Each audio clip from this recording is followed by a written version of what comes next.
Welcome to Demand and Disrupt, the Disability Podcast. Here, we will learn to advocate for ourselves and each other. This podcast is supported with funds from the Advocado Press, based in Louisville, Kentucky. Hello, welcome to Demand and Disrupt, a disability podcast. I am your host, Kimberly Parsley, and I'm here with Lisa McKinley. Hey, Lisa, how are you doing? Hey, how are you? I'm doing very well, thank you. You know, I don't know anything about today's interview because you did the interview, and I'm excited to hear about it. So tell us, first of all, who we're going to be hearing from today. Today we are speaking with Brandy LeMay. She is a special education advocate here in Bowling Green, Kentucky, and she can help families across the nation, actually. She goes in with families who might be having trouble around the special education table. You might be having problems feeling like you're being heard and your child is getting what they need with their IEPs and with their education. And it was amazing and fascinating, and she is such a huge supporter of children with special needs, and it was amazing to talk to her. She just is so uplifting, and I think our listeners will really enjoy the podcast today. I can't wait to hear it. So tell me, did you and your parents, did you have trouble when you were going into public school? You know, for the most part, everything went well. And for those who don't know, I did attend the blind school from first grade until my sophomore year. And even then, we still, even the students at the blind school would have the yearly IEP meeting because we were considered special education. So everything went well until my 8th grade year. My 8th grade year, I decided that I wanted to transition and go back to public school as a freshman. So, of course, you have to start that process several months before. And somewhere in that process, I had an eye surgery and I lost the remainder of my vision. So I was basically thrown into total blindness. And I'm a young teenager at the time. That's a traumatic time in life anyway. And then I have this new thing to get used to. And I decided I just want to remain at the blind school where I know everyone, where everything is comfortable.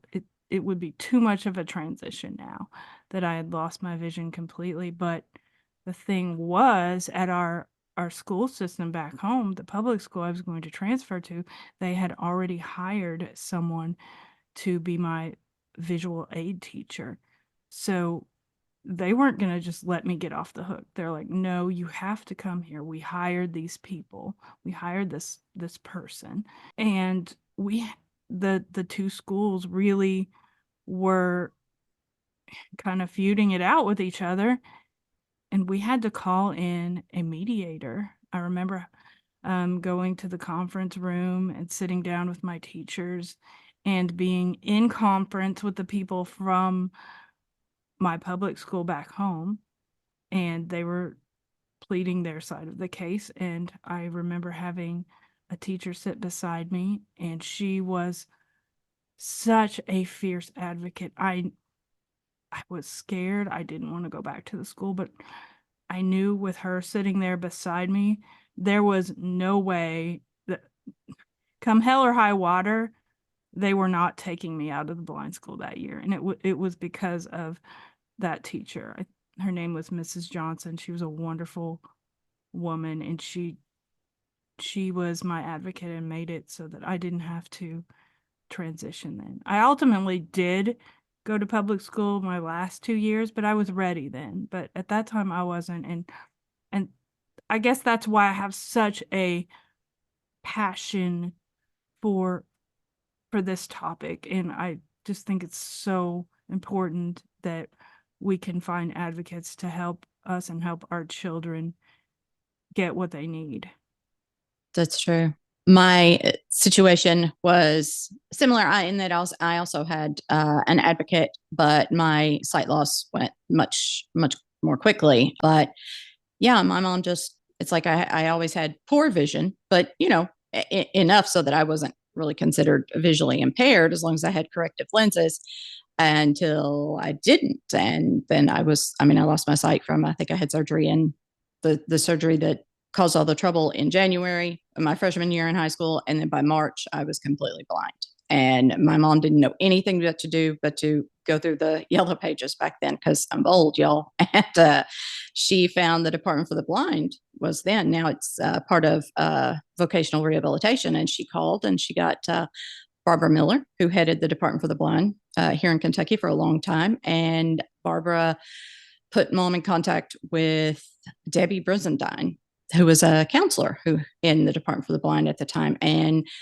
Debbie came to the school and told them what they needed to do and what they had to do, and helped me get everything I needed, even though at that point I wasn't actually a client of the Department for the Blind at that time, because I was, still a minor. I was still young, but she always went that extra mile, for her people. She always did. And I still have such respect for advocates like that, be it in education or in vocational rehabilitation, whatever form they take. We need those advocates, don't we? Absolutely. Absolutely. So I can't wait to hear this interview. So we are about to listen to Lisa's interview with Brandy LeMay. Hello, everyone. I am here today with Brandy LeMay. Brandy, how are you? I am good. How are you? I am good. Now, you are a special education advocate, correct? Correct. So, yes, that is exactly my title. And you are here to tell us a little bit more about your story and what you do and your company. Yeah, I'm super excited. So, if you would, what is the name of your company for our? Yeah. So, I started my company and it is called L'Amazing Sped Advocacy. And that kind of has a little backstory to it, which is funny. I was a teacher. And so I taught for years and years, and my students came up with the phrase L'Amazing, which was better than amazing. It was L'Amazing. Oh, I love that. So it became part of who I was as a teacher, all the way from like my, I had gifts given to me by kids. I had a door sign that a parent made me, and it said Miss L'Amazing on it. And so when I transitioned from the classroom to this, that was such a big part of my identity in education, and I wanted to pull that with me. And so L'Amazing Sped Advocacy was born from my kids, from my students. Awesome. So firstly, what exactly entails special education? So special education is a section of school, right, where we have kids who need different supports. And what I love about special ed is that it's anywhere and everything in between. We have our GT kiddos, which is gifted and talented. They fall under the spectrum of SPED, special education, all the way down to kids who have disabilities and are identified under IDEA, who need extra supports in learning. And so it's a whole gamut of teaching that is designed to help students meet their potential at where they are, wherever that is. And so that's what we do.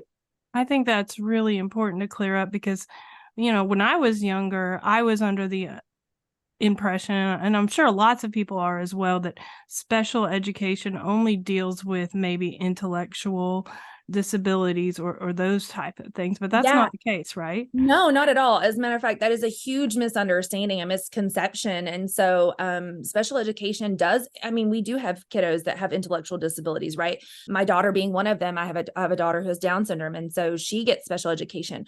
But special education goes all the way through our gifted and talented children, right? They learn differently than the typical child in the classroom. And so we have to support them as well, right? So they need more supports to learn to meet their potential, and just So do kids who have ADHD. They don't have an intellectual disability. Their disability involves a neurological aspect of their brain and how they process information, right? And then we have kiddos who have disabilities with sight and with hearing, right? That doesn't have anything to do with necessarily how they can learn or how much they can learn, but just a different way of learning or the different things that they need to learn. And so special education runs all the way from one end of the spectrum to the other. And we're just here to support kiddos so that they can meet their potential. Now, with your daughter having Down syndrome, do you think that helped you cross over? Did that lead you into this profession?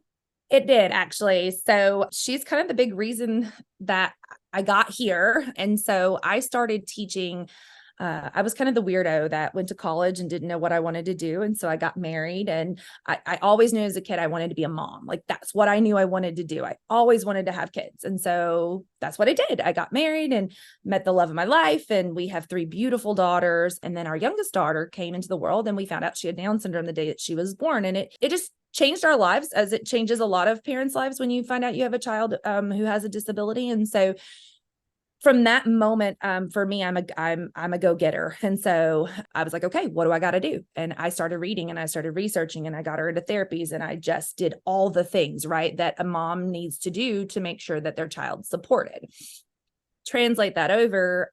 I did the same thing in the classroom, right? It's so important. As I was a general education teacher. And so that just means that I had a 5th grade classroom or a 4th grade classroom, right? And I had all the kids.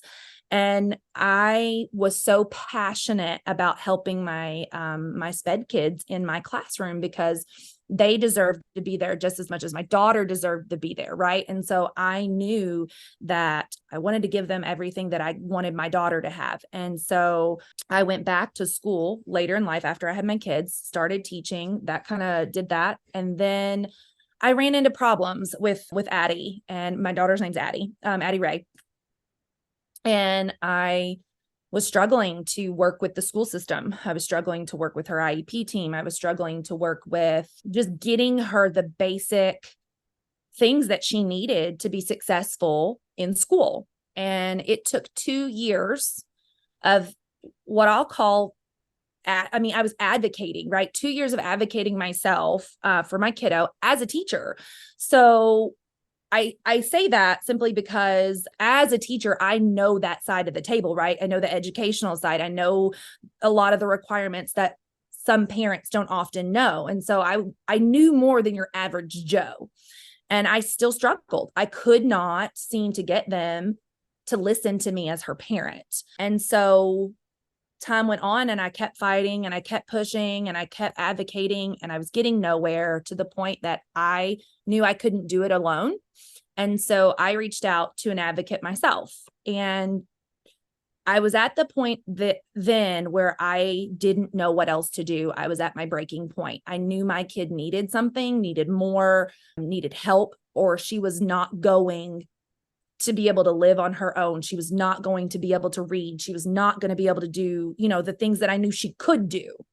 And my advocate came in, and my whole world changed. She was not just there for me during the meetings, but like, I would call her when something would happen. I would be frustrated, and I would be crying, and I would, true story. I was just so angry one night, and I was like, I just want to throw a brick through the window. Like, I was just so mad. And she says to me, Brandy, orange is not your color, and they don't serve wine in prison. And so she became more to me than just my advocate. She was there for me emotionally. She was there for me at the meeting. She was my voice. She listened, and she knew the laws, and she knew so many things that I was like, how did I not know that? Like, why did I not know that? Even as a teacher, I was like, why did I not know this? So I assume you were kind of like a sponge, also kind of soaking everything up, and all the things. Like, I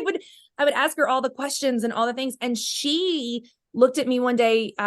We went to Frankfurt, and we had a press conference in front of KDE, and advocated for special ed, and we went to lunch after that. And that was such a great experience too. But we went to lunch and she sat down with me and she said, Brady, you need to be an advocate. And I was like, come on, I am a teacher. I am not an advocate. Like, I love math. Like, I can't do this. And she's like, you're already doing it. You already know more than most people. And she said, we need advocates. We don't have them. They're not here. And so she planted that seed. And little by little, I was like, you know what? I want to learn more so that I can help Addie. And so I took a class and I was like, ooh, all this information. And then I took another class, and then it just kind of spiraled into this thing. And so a year later, I had taken all of these courses and was ready, like equipped, I guess, to be an advocate. And I was still sitting there going, no, I'm just using it for me. And then I had a God moment where my husband was like, yeah, you need to quit your job. And I was like, I can't quit my job. And he was like, yeah, you can. And so we went back and forth. And finally, one day I just was like, okay, this is it. I'm done. And I left the classroom and just transitioned into this. And it was seamless. Like, I have found so much joy. I think I find as much joy now as I think I felt when my advocate helped me. Right. So it was like just that joy as a parent of someone else helping me walk through it. I still get that joy when I'm helping others walk through it. So it's just been a huge blessing. Why don't you, for a minute, tell us a little bit about what it is that you do as part of your advocacy? How is it that you help families? Just kind of walk us through that.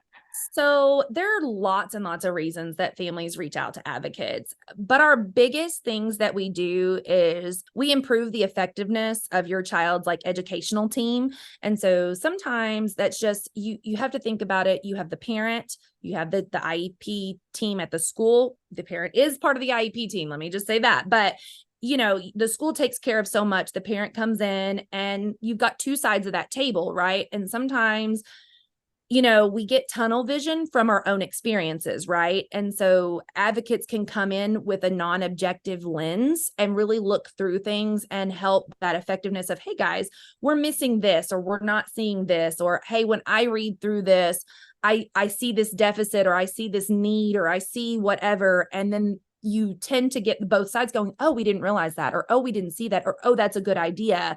And so you just help to build that collaboration between both sides of the table.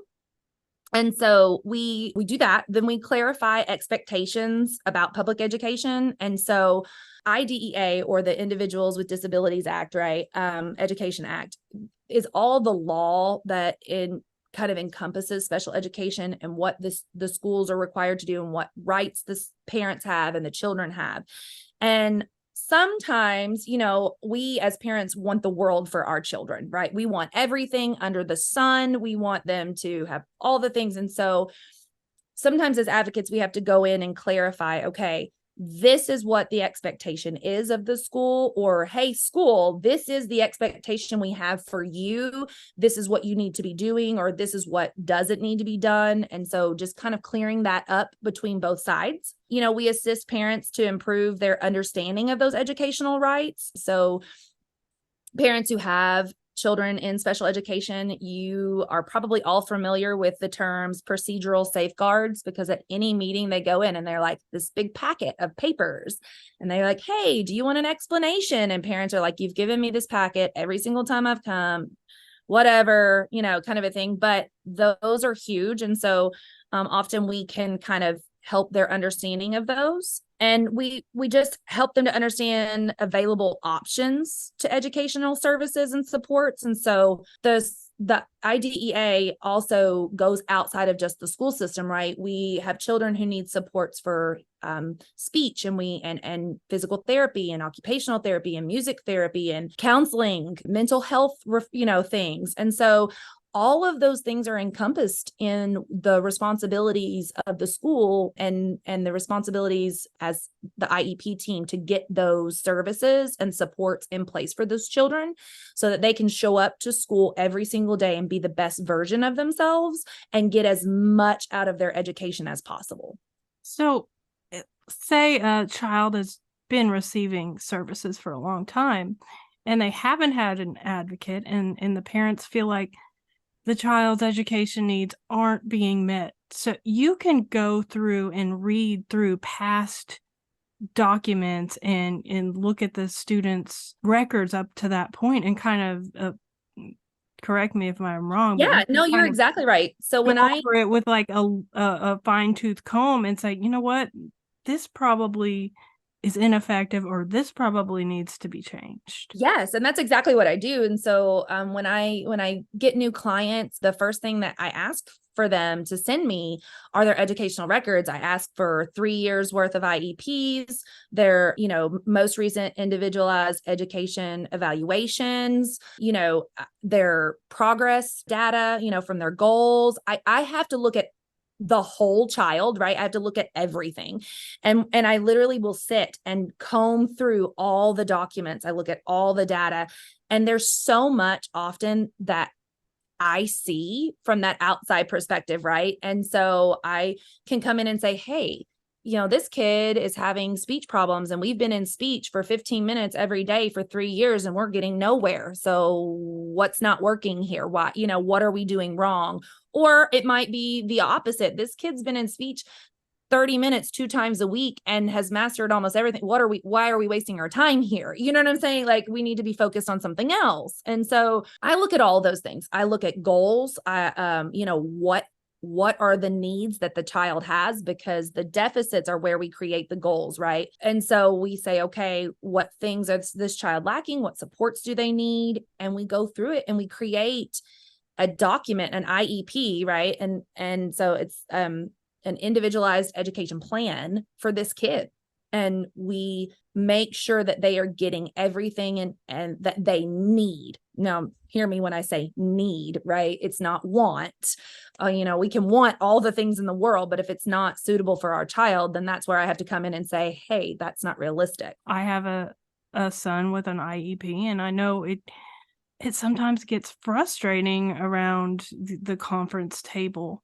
Yeah. And, there are times I wish I knew someone who knew the ropes and who could help me through this. Can you tell me, in your experience, what is it that most often brings a parent or guardian to contacting you and saying, I need a little help? What kind of things do you see? Yeah. Or when is it time to call in the reserve, if you will? Well, I wish that I think a lot of the times we have this lens that advocates get called in when things get bad, right? Or when we're angry or we're upset or whatever. And often that is the case, right? We get to the point where we just don't know what else to do, which is where I was, right? I threw my hands up and I said, I can't do this alone anymore. And I knew I needed help, right? I need help because my child needs help and I can't give it to them. And so that was kind of my experience. But I've also had clients who reached out and they're not in that situation, but they've either been there or they know they're moving into a transitional stage. And they're like, you know what? I feel so overwhelmed at the table. Things aren't going bad, but I get in there and my brain goes fuzzy and I feel struggles and I get overwhelmed. And I just need somebody to help me through this, or whatever.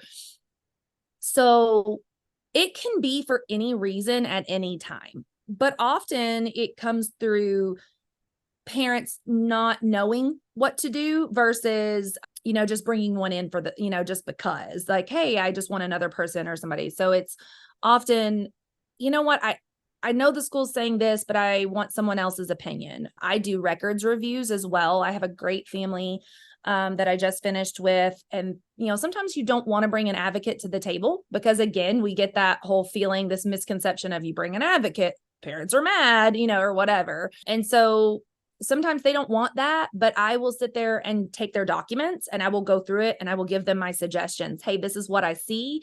You take it now and you go into your meeting and do as you wish with that information. Right. And so sometimes that's all parents need. And then sometimes parents are like me, who I was like, I can't, or I don't want to, I don't know. I just, I want hands off. I just want you to do it for me. And so I offer that full advocacy service as well. So there's a range in there of services that we provide as advocates. It may just be as simple as reviewing an IEP. I wonder if you could tell us, how can a parent themselves become a better advocate for their child? Yes. Okay. So this is the easiest step and the biggest step that parents can do for themselves. And I kind of mentioned this earlier. Every meeting that you walk into for an IEP meeting, or even if it's an initial evaluation or whatever, you can also find this online, right? You can just simply put a Google search in and get a copy. But your parent procedural safeguards, okay? And those are your parent rights. And it's big, it's huge, okay? When you walk into a table, often parents do not realize how much power they actually have. Just as parents, I don't think that schools do this intentionally. Believe me, I really, really don't. Like I said, I sat on the teacher side of the table, right? The district side as well as the parent side. So I have this triple whammy. I'm an advocate, I was a teacher, and I'm a parent, right? So I have this like really big viewpoint and perspective. So but often when parents sit down at a table, we feel like we're on one side and they are on the other, right? Like it's us and we're here and we're just here listening to what you have to tell us. But truly, parents are equal members of the IEP team.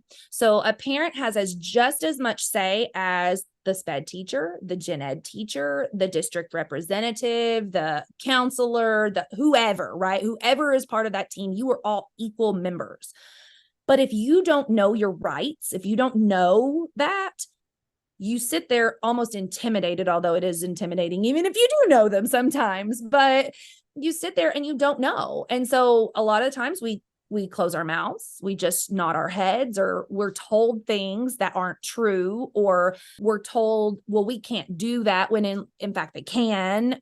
They may not do it, but they can do it. There's things, there's so much to it. But the first step I would say is read your procedural safeguards. Read them cover to cover. It's a huge document. Definitely read the papers. Read the papers. And see yourself at the table, not you against the school, but it should be more of a collaboration. Yes. And I think that's so huge. That's probably the biggest thing aside, as far as reading those documents, the procedural safeguards, is know that when you walk up to that table, it should be round, right? We want to think, Knights of the Round Table, like no one is the head of the table. No one has more say than another person, right? You are in a committee. You are the parent, right? You actually know your child better than any other person at that table. However, I think as parents, we don't realize that we actually sit just as high up as everybody else for parents to find the right advocate. And so you want to find someone who has that compassion, who understands. I mean, you want their knowledge. Don't get me wrong. You don't want to just pick an average Joe off the street and be like, come into this meeting with me. They need to have knowledge. They need, those things, but you also need to jive, and you need to find someone who is going to fight for your kiddo, no matter what that means. Right. And I don't mean fight as in like, you're going to go in and, this is what I want, or whatever. But I mean, advocate when to go in and have that voice that is gonna stand up and say, this is what this child needs because it is what's best for them. This is what this child needs because this is what's going to create them and help them grow. This is what this child needs to be a productive citizen, right? In the community. They need to be able to grow up and know they can live an amazing life. And you need to make sure that when you're looking for someone, that you find someone with that heart. And my person was that for me. She has fought for Addison the whole way, and it has changed her life. I will tell you the journey for us with her.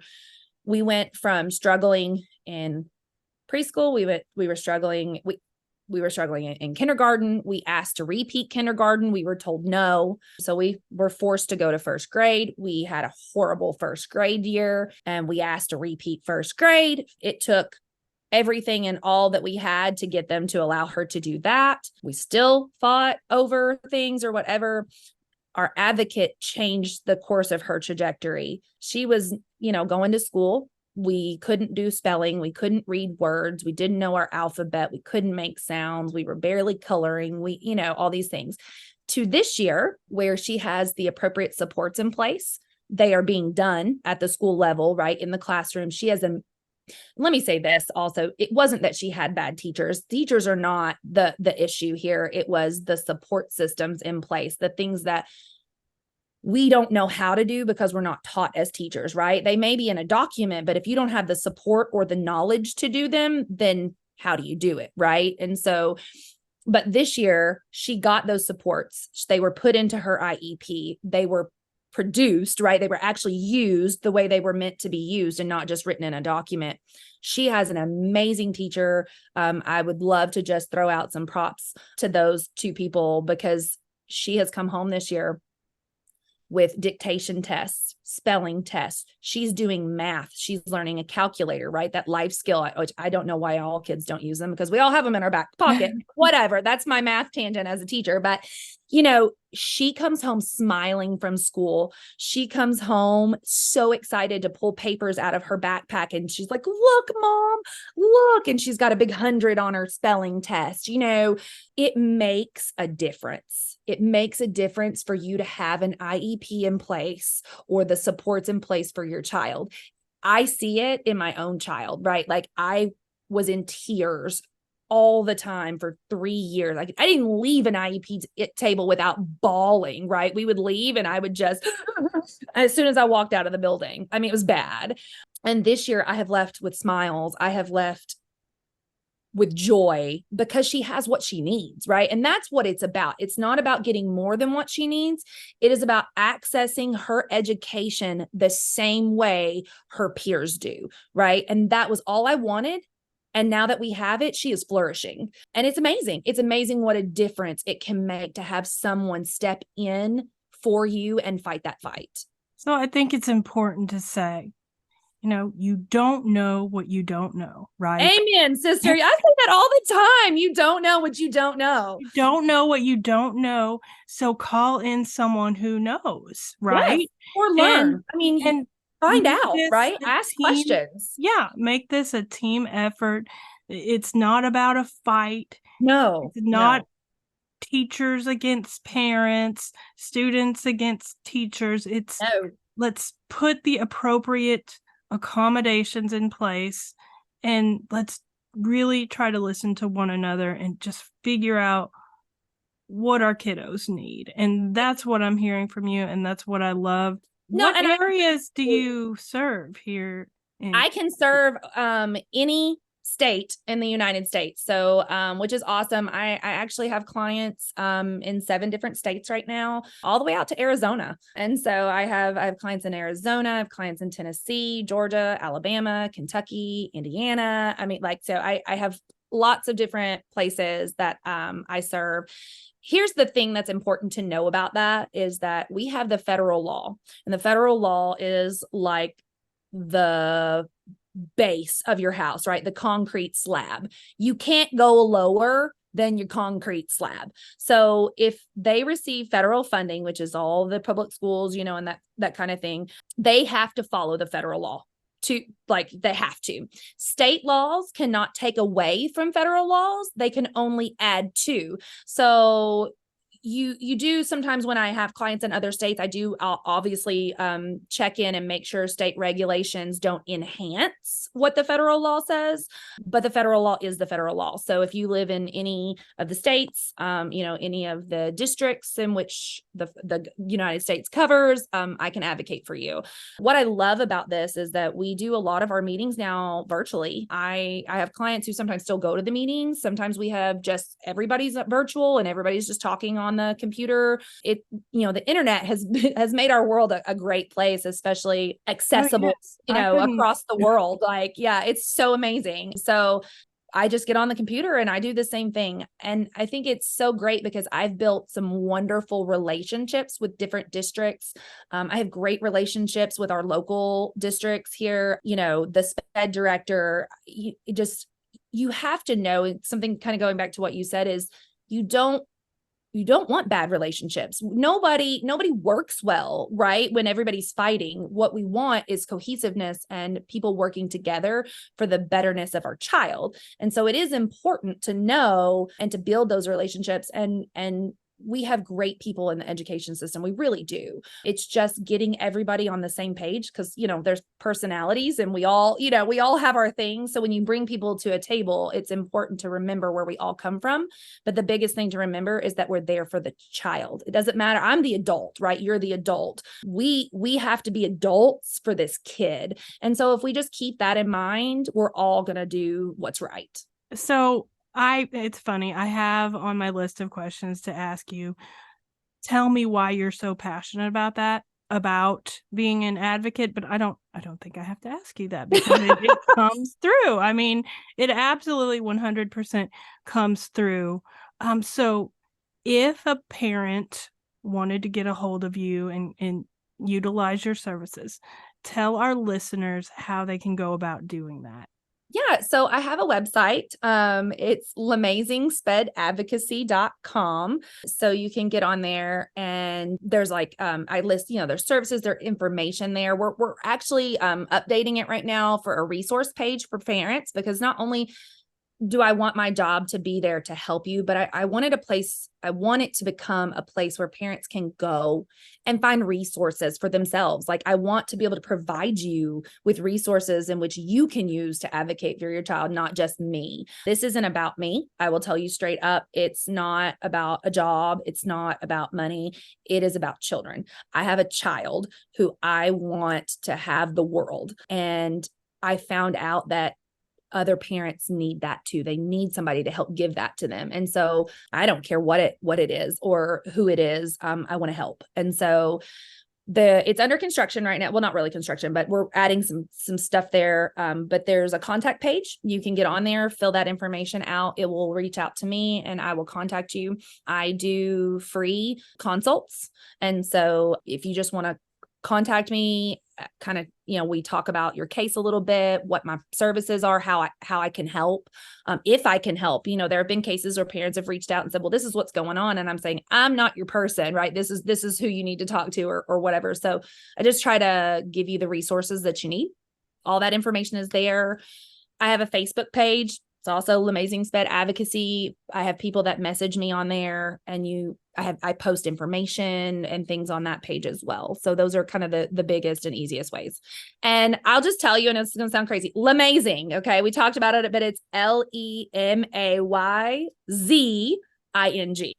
And so it's my last name with ZING. Because sometimes you can say it, but people are like, how do you spell that?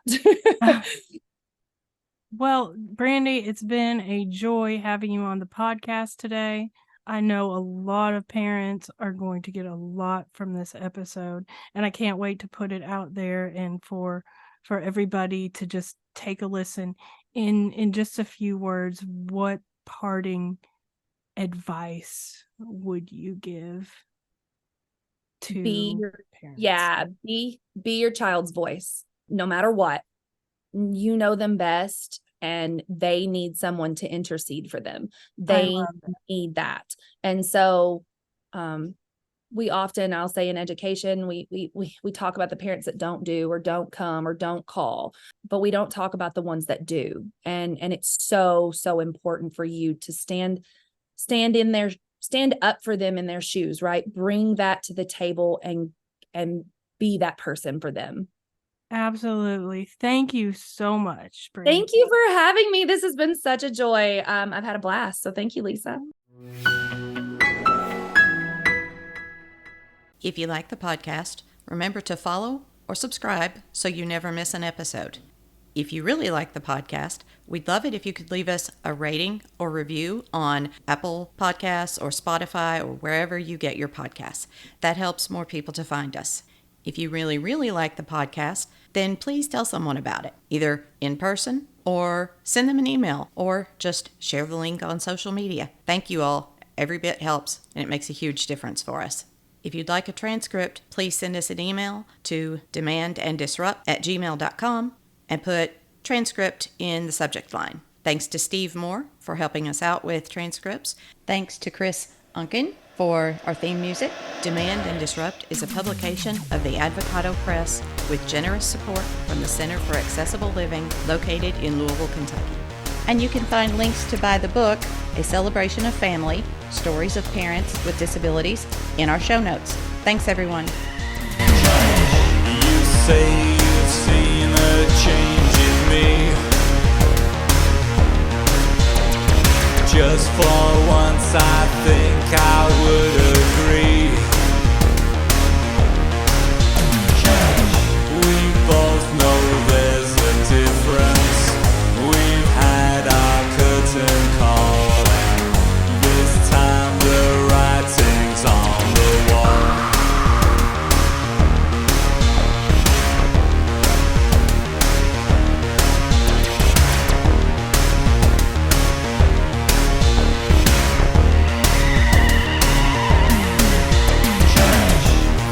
War of words we can't defend.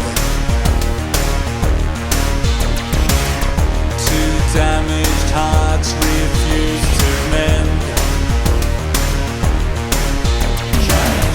This situation's pointless with each and every day. It's not a game we need to play.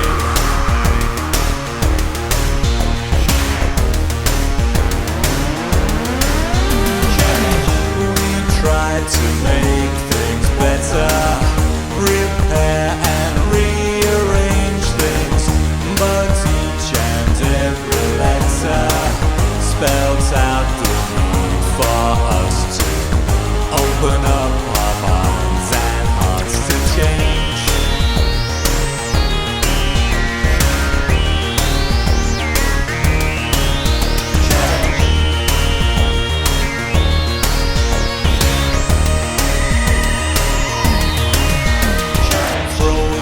Dice, then what will be.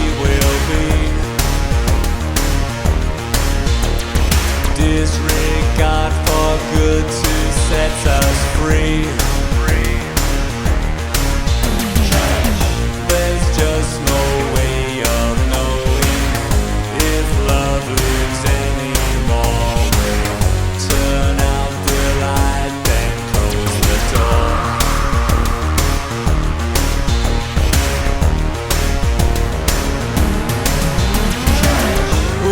Try to make things better, repair and rearrange things, but each and every letter